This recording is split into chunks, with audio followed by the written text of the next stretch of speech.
नमस्ते विद्यार्थियों, वागले अकादमी में आप सभी का बहुत बहुत स्वागत है। आज के इस वीडियो में, या यूं कहें कि आज के इस विस्तृत ऐतिहासिक विश्लेषण में, हम मध्यकालीन इतिहास पर गहराई से भी चर्चा करने वाले हैं। बिल्कुल। और ये चर्चा विशेष रूप से उन छात्रों के लिए है जो यूपीएससी, एसएससी या स्टेट पीएससी जैसी प्रतियोगी परीक्षाओं की तैयारी कर रहे हैं, या फिर जो इतिहास को बस रटना नहीं, समझना चाहते हैं। हाँ, एकदम सही कहा।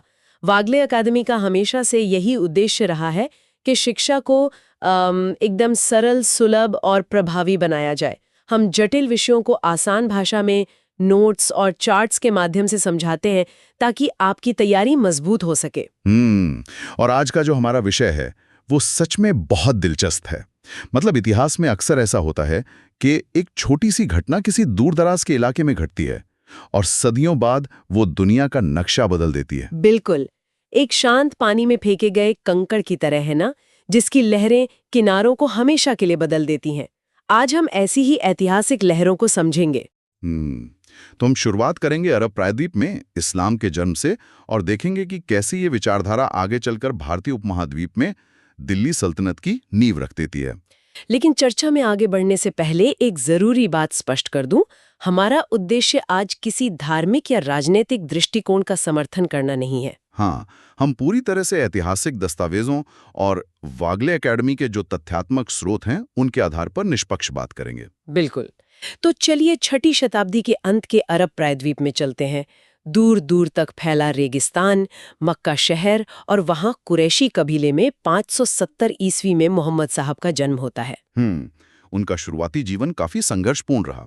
उनके पिता अब्दुल्ला और माता आमीना का साया जल्दी उठ गया था, तो उनके चाचा अबू तालिब ने उनका पालन पोषण किया। और फिर 25 वर्ष की आयु में उनका निकाह हुआ खदीजा से, जो एक 40 वर्षीय विधवा थीं। लेकिन जो असली टर्निंग पॉइंट था वो तब आया जब वो 40 साल के हुए। हाँ, हीरा पहाड़ी वाली घटना। एग्जैक्टली। हीरा पहाड़ी पर उन्हें ज्ञान की प्राप्ति हुई, जिसके बाद उन्हें नबी मतलब सिद्ध पुरुष और रसूल यानी ईश्वर का दूत कहा गया। और इसे समझने के लिए हमें उस समय के अरब समाज को देखना होगा। वो समाज छोटे छोटे कबीलों में बटा हुआ था जो पानी या चरागाह के लिए लड़ते रहते थे। कोई नियम कानून नहीं था वहाँ, कोई केंद्रीय सत्ता नहीं थी। ऐसे ही हिंसक माहौल में मोहम्मद साहब का उभरना सिर्फ एक धार्मिक घटना नहीं थी, वो एक अभूतपूर्व सामाजिक प्रयोग था। ये पॉइंट मुझे बहुत दिलचस्प लगता है। वागले एकेडमी के नोट्स में उस इस्लाम के जो 5 स्तंभ दिए गए हैं, कलमा, ज़कात, रोज़ा, नमाज और हज, मुझे तो ये एक यूनिफाइंग कोड की तरह लगते हैं। बिल्कुल, एक अलिखित संविधान की तरह। हाँ, मतलब सोचिए, नमाज पढ़ते वक्त एक अमीर व्यापारी और एक गरीब मजदूर एक साथ खड़े हैं। कबीलाई अहंकार तो वहीं खत्म हो गया ना। एकदम सही एनालॉजी दी है आपने। वो राष्ट्र निर्माण की प्रक्रिया थी और इसमें ज़कात का भी बड़ा रोल था, जो कमाई का 2.5% दान करने का नियम है। एक तरह का टैक्स। आप इसे एक अनइकोनॉमिक सेफ्टी नेट कह सकती हैं। रेगिस्तान में संसाधन कम थे तो ज़कात से गरीब तबका भुखमरी से बच गया और समुदाय एक साथ जुड़ गया। और फिर 7वीं शताब्दी में उनकी मदीना यात्रा, जिसे हिजरत कहा गया, वहां से हिजरी कैलेंडर की शुरुआत हुई। रमजान पवित्र महीना घोषित हुआ। और 632 ईस्वी में उनके इंतकाल के बाद मदीना में उनकी कब्र बनी। लेकिन अब मेरे दिमाग में एक सवाल आता है, 632 ईस्वी के बाद ये धार्मिक आंदोलन इतनी तेजी से एक राजनीतिक और भौगोलिक ताकत में कैसे बदल गया? ये बहुत अहम सवाल है। जब भी किसी करिश्माई नेता का निधन होता है तो सबसे बड़ा संकट उत्तराधिकार का होता है, और यहीं से खलीफाओं का दौर शुरू होता है। अच्छा, अबू बकर, उमर, उस्मान और अली, राइट? बिल्कुल। इन 4 प्रमुख खलीफाओं ने इस नए राजनीतिक और धार्मिक साम्राज्य को संभाला। उस्मान के समय में ही पवित्र कुरान का विधिवत संकलन हुआ था, जो इतने बड़े साम्राज्य को एक साथ रखने के लिए जरूरी था। लेकिन जहां सत्ता होती है वहां विभाजन भी होता है, और यहीं करबला की वो दर्दनाक घटना आती है। हाँ, अली जो मोहम्मद साहब के दामाद थे, उनके पुत्र हुसैन और उनके 72 अनुयायियों को करबला के मैदान में मार दिया गया था। और उसी के याद में मुहर्रम मनाया जाता है ना। यहीं से शिया और सुन्नी का विभाजन हुआ। लेकिन मैं सोच रही थी, क्या करबला की घटना सिर्फ एक धार्मिक मतभेद था? नहीं। या फिर ये दुनिया के सबसे तेजी से बढ़ते साम्राज्य पर नियंत्रण का एक गहरा राजनीतिक संघर्ष था? आप बिल्कुल सही दिशा में सोच रही हैं। ये पूरी तरह से सत्ता की वैधता का संघर्ष था। एक तरफ वो थे जो मानते थे कि नेतृत्व अली के वंशजों को मिलना चाहिए, मतलब ब्लड लाइन के आधार पर। हाँ, और दूसरी तरफ दमिश्क का उम्मियाद वंश था, जिनका मानना था कि इतने विशाल साम्राज्य को चलाने के लिए व्यवहारिक कूटनीति और मजबूत प्रशासन चाहिए। ये एक तरह का नियंत्रण का टकराव था, मतलब एक कॉरपोरेट टेकओवर की तरह, जहां पुरानी मैनेजमेंट और नई लीडरशिप आपस में भिड़ रही हैं। बिल्कुल। क्या गजब का नजरिया है। और यही सत्ता की भूख अरब साम्राज्य को भारत के दरवाजे तक ले आई। बिल्कुल। अरबों का भारत से पहला सीधा टकराव 712 ईस्वी, मोहम्मद बिन कासिम का आक्रमण, रावर का युद्ध, जहां उसने सिंध के राजा दाहिर को हराया था। हाँ, और इसी जीत के साथ भारत में एक नई विवादास्पद कर व्यवस्था की शुरुआत हुई, जजिया कर। ओहो, जजिया, गैर मुसलमानों से लिया जाने वाला सुरक्षात्मक कर। हमारे नोट्स में इसे पढ़ने के बाद मुझे तो ये जजिया का इतिहास एक राजनीतिक पेंडुलम की तरह लगा। राजनीतिक पेंडुलम? वो कैसे? मतलब शासकों के मूड के हिसाब से इधर से उधर झूलता रहा।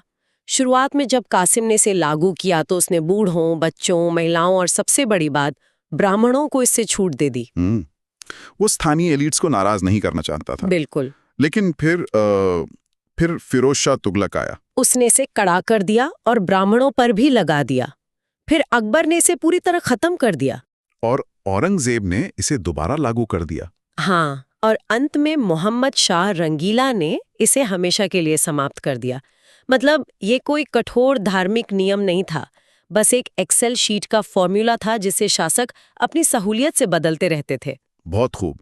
ये दिखाता है कि मध्यकालीन शासक कितने व्यवहारिक या प्रैग्मेटिक थे। वे धर्म का इस्तेमाल एक टूल की तरह करते थे। खैर, अरबों के बाद भारत में एक नई ताकत का आगमन हुआ, तुर्क, जो मूल रूप से मध्य एशिया के खानाबदोश थे, जिन्होंने 8वीं शताब्दी में इस्लाम अपनाया था। बिल्कुल। 932 ईस्वी में अल्पतकीन ने गजनी साम्राज्य की स्थापना की। उसके बाद सुबुक्तगीन आया, जिसने भारत पर पहला असफल आक्रमण किया। लेकिन असली तबाही मचाई उसके बेटे ने, महमूद गजनवी। 998 से 1030 ईस्वी तक उसने शासन किया और भारत पर एक दो नहीं, पूरे 17 बार आक्रमण किए। हाँ, 1000 से 1027 ईस्वी के बीच। और यहाँ छात्रों को ये समझना बहुत जरूरी है कि गजनवी का मुख्य उद्देश्य भारत में राज करना नहीं था। उसे तो सिर्फ दौलत चाहिए थी। बिल्कुल। मध्य एशिया में अपना साम्राज्य चलाने के लिए उसे अपार धन की जरूरत थी, और वो धन उसे भारतीय मंदिरों में मिला। जैसे 1018 में कन्नौज, 1013 में थानेश्वर और 1025 में सोमनाथ मंदिर की वो सबसे भयानक लूट। उसने इतनी मूर्तियां तोड़ी कि उसे बुत शिकन कहा जाने लगा। और इस क्रूरता को धार्मिक वैधता देने के लिए उसने बगदाद के खलीफा से यामीनुद्दौला और अमीनुल मिल्लत जैसी भारी भरकम उपाधियां भी ले ली। लेकिन यहाँ मुझे एक बहुत बड़ा विरोधाभास या कहें पैराडॉक्स नजर आता है। क्या सा विरोधाभास? देखिए, एक तरफ महमूद गजनवी यहाँ भारत में क्रूरता से मूर्तियां और मंदिर तोड़ रहा था, धन लूट रहा था। लेकिन दूसरी तरफ जब हम उसकी सभा को देखते हैं तो वहाँ अल बरूनी, उत्बी और फिरदौसी जैसे महान विद्वान बैठे थे। अल बरूनी जिन्होंने किताबुल हिंद लिखी और फिरदौसी जिन्होंने शाहनामा लिखा। एग्जैक्टली। मतलब ये तो ऐसा हो गया जैसे कोई लुटेरा उसी लूटे हुए धन से दुनिया की सबसे बेहतरीन यूनिवर्सिटी चला रहा हो। ऐसा कैसे हो सकता है? ये समझना आज के दिमाग के लिए थोड़ा मुश्किल है, लेकिन उस दौर में शासकों के लिए क्रूरता और संस्कृति एक साथ चलते थे। अच्छा। हाँ, युद्ध के मैदान में बेरहमी आर्थिक जरूरत थी, और अपनी राजधानी में विद्वानों को संरक्षण देना उनका स्टेटस सिंबल था। वो खुद को एक महान सम्राट दिखाना चाहता था। समझ गई। तो 1030 में गजनवी की मृत्यु हो जाती है, लेकिन भारत को ज्यादा दिन शांति नहीं मिली, क्योंकि अरब और गजनवी के बाद अब एंट्री होती है मोहम्मद गौरी की। और गौरी गजनवी से बिल्कुल अलग था। गौरी सिर्फ लूटने आया था, लेकिन गौरी का इरादा यहाँ सत्ता स्थापित करने का था। हाँ, 1175 में मुल्तान और 1178 में गुजरात पर आक्रमण। लेकिन सबसे महत्वपूर्ण है तराइन के ऐतिहासिक युद्ध, 1191 का पहला युद्ध, जहां पृथ्वीराज चौहान तृतीय ने गौरी को हरा दिया। लेकिन गौरी हार मानकर बैठा नहीं। 1192 में तराइन का दूसरा युद्ध हुआ और इस बार गौरी की जीत हुई। तो एक ही साल में ऐसा क्या बदल गया? सैन्य रणनीति। राजपूत सेना भारी हाथियों और सीधी लड़ाई पर निर्भर थी, जबकि तुर्क सेना घुड़सवारों और तीरंदाजी में माहिर थी। उन्होंने गति और रणनीति से हाथियों को मात दे दी। और इसके बाद 1194 में चंदावर के युद्ध में उसने जयचंद को भी हराया। लेकिन गौरी के आक्रमणों का एक बहुत ही स्याह पहलू भी है, उसके सेनापति बख्तियार खिलजी का विनाश। हाँ, वो बहुत दुखद अध्याय है। खिलजी ने नालंदा और विक्रमशिला जैसे महान विश्वविद्यालयों को नष्ट कर दिया। वो सिर्फ इमारतों का विध्वंस नहीं था, वो भारत की सदियों की बौद्धिक संपदा का खात्मा था। बिल्कुल। तो अब गौरी ने इतना बड़ा साम्राज्य तो बना लिया, लेकिन उसका अपना कोई उत्तराधिकारी नहीं था। बिल्कुल। तो उसने क्या किया? उसने अपने जीते हुए साम्राज्य को अपने 3 वफादार गुलामों में बांट दिया। एकदम सही। गजनी मिला ताजुद्दीन यलदौज को, मुल्तान मिला नासिरुद्दीन कुबाचा को, और दिल्ली और लाहौर की कमान मिली कुतुबुद्दीन ऐबक को। और यहीं से भारत के इतिहास की दिशा बदल जाती है और जन्म होता है दिल्ली सल्तनत का। कुतुबुद्दीन ऐबक के गद्दी पर बैठते ही विदेशी आक्रमणकारी अब भारत के स्थायी शासक बन गए। क्या कमाल की ऐतिहासिक यात्रा रही है आज की। मक्का की एक छोटी सी पहाड़ी से शुरू हुआ विचार, खलीफाओं के राजनीतिक विस्तार और तुर्क आक्रमणकारियों की तलवारों से होता हुआ अंततः एक गुलाम के रूप में दिल्ली के सिंहासन तक पहुंच गया। इतिहास सच में बहुत आपस में गुंथा हुआ है। बिल्कुल। तो विद्यार्थियों, आज हमने तथ्यों को बहुत बारीकी से समझा, लेकिन इस एपिसोड को खत्म करने से पहले मैं आपको एक विचार के साथ छोड़ना चाहती हूँ। वो क्या? जरा सोचिए, उस समय की राजनीतिक व्यवस्था कैसी रही होगी जहां खून के रिश्तों से ज्यादा भरोसेमंद गुलाम माने जाते थे। बहुत ही गहरा सवाल है ये, है ना? जब एक गुलाम जिसे खरीदा गया हो वो रातों रात एक विशाल साम्राज्य का सुल्तान बन जाता है, तो वफादारी और सत्ता के मायने कैसे बदल जाते होंगे। अगली बार जब आप सत्ता या लीडरशिप के बारे में सोचें तो इतिहास के इस पन्ने को जरूर याद कीजिएगा। बिल्कुल। सत्ता का ये मनोविज्ञान आज भी सोचने पर मजबूर करता है। तो आज के इस डीप डाइव में बागले एकेडमी की तरफ से बस इतना ही।